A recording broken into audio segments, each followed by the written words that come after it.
Is there anything we can't do? Welcome to Watch Mojo UK, and today we're counting down our picks for the top 10 things the Brits are bloody good at. Would you like a cup of tea, mate? Thanks, Mickey. Love one. Before we begin, we publish new content every day, so be sure to subscribe to our channel and ring the bell to get notified about our latest videos. Sometimes it's a well-established fact that the British are bleeding brilliant at something, while some of our other talents are vastly underappreciated. For this list, we're ditching our stereotypical modesty for just a few short minutes to take a look at our strongest specialties.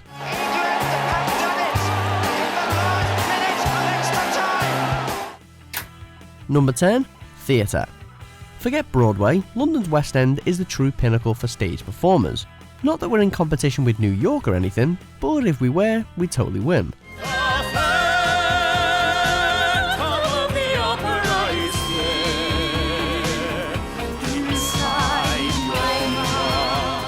Boasting mainstay productions of shows like the most watched musical in the world, The Phantom of the Opera, plus The Wizard of Oz retelling Wicked, and even the Michael Jackson musical Thriller, Les Mis has run continuously since 1985, plus Harry Potter and the Cursed Child ran for almost 2 years before NYC even got a look in. There's basically something for everyone under the bright lights of London's theatre scene. Number 9. Playing Hollywood bad guys. For whatever reason, Hollywood seems to typecast us Brits as the villains. And that's probably because we're pretty darn great at it. Oh, yes. What was it you said to me before? Yippee-ki-yay, mother. Whether it's the legendary performance of Alan Rickman playing foil to Bruce Willis in Die Hard, or Gary Oldman's villainous turn in Bram Stoker's Dracula, or The Fifth Element, or Air Force One, or, well, you get the point. Next time, I'll choose someone more important. Clearly no one nails an ominous, threatening or iconic antagonist better than the raft of gargantuan actors hailing from these shores. Therefore, since I cannot prove a lover, I'm determined to prove a villain. Number 8. Educational institutes. Yes, Harvard and Yale are pretty impressive, but they pale in comparison to our own prestigious universities, Oxford and Cambridge. Fostering future prime ministers, presidents, leading academics, scientists, actors, actresses, and business tycoons, amongst an endless list of notable graduates, the legacies of these institutions are second to none. Not to mention that Oxford is the oldest English-speaking university there is, and second oldest in continuous operation in the world. Many of the all-time great minds have been shaped in Britain. Number 7. Unique slang. You best know about our unique slang, fam. If not, you must be off your nut, fella. Either way, we'll leave it there, pet. In the bottom of St. Regis tea kettle, yes. And then she shat on a turtle. From the Cockney rhyming slang popularised during World War II to the globally influenced hybrid street slang of London, heard in films like Kiddlehood, there's no shortage of superb slang spoken in Britain. Look, why are you speaking to me? Man. You won't chat to me in like 3 weeks?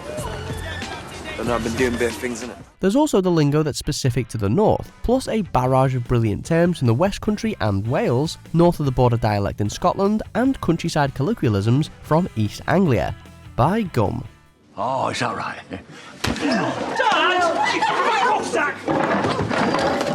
Number 6. Music festivals. Glastonbury alone is probably enough to validate this entry, but throw in Reading and Leeds, Isle of Wight and Download festivals to name but a few, and it's almost overkill.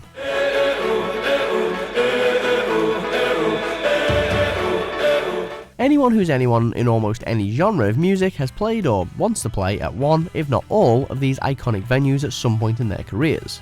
The usually lousy British weather just adds to the experience, as festival goers wear their coatings of mud like badges of honour. I may be old and inappropriately dressed, but at least I look amazing.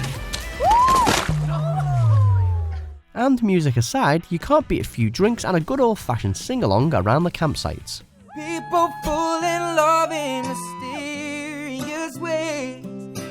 Number 5. Inventing sports. Football, tennis, rugby, cricket, table tennis, golf, ice hockey and even baseball are all sports that originated in the UK. You're welcome, rest of the world.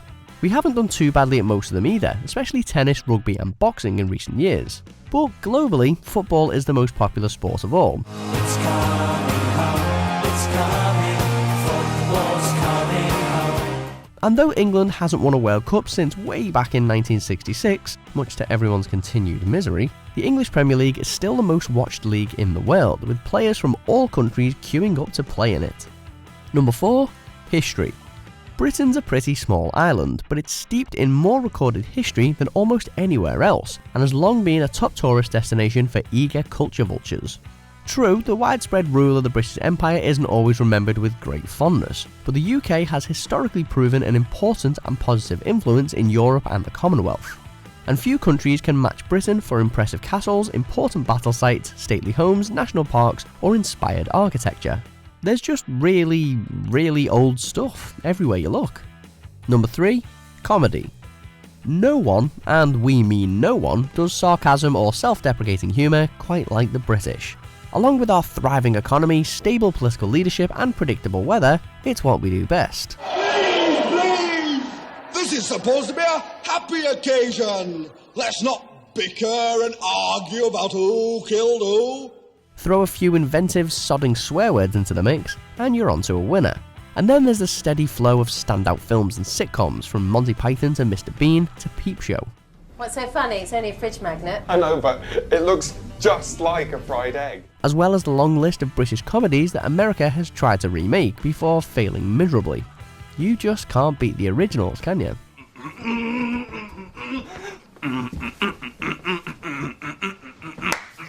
Number 2. Writing influential books.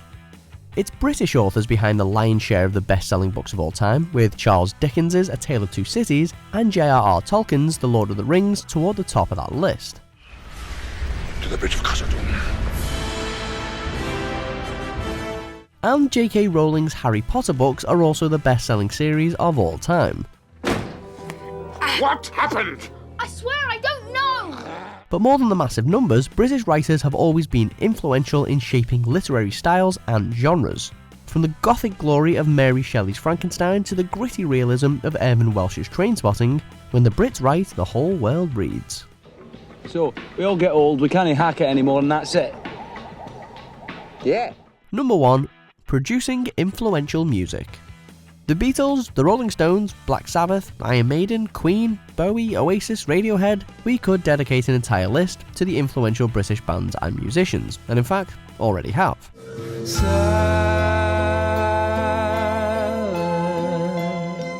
And it's not just the rock and pop genres we've revolutionised either.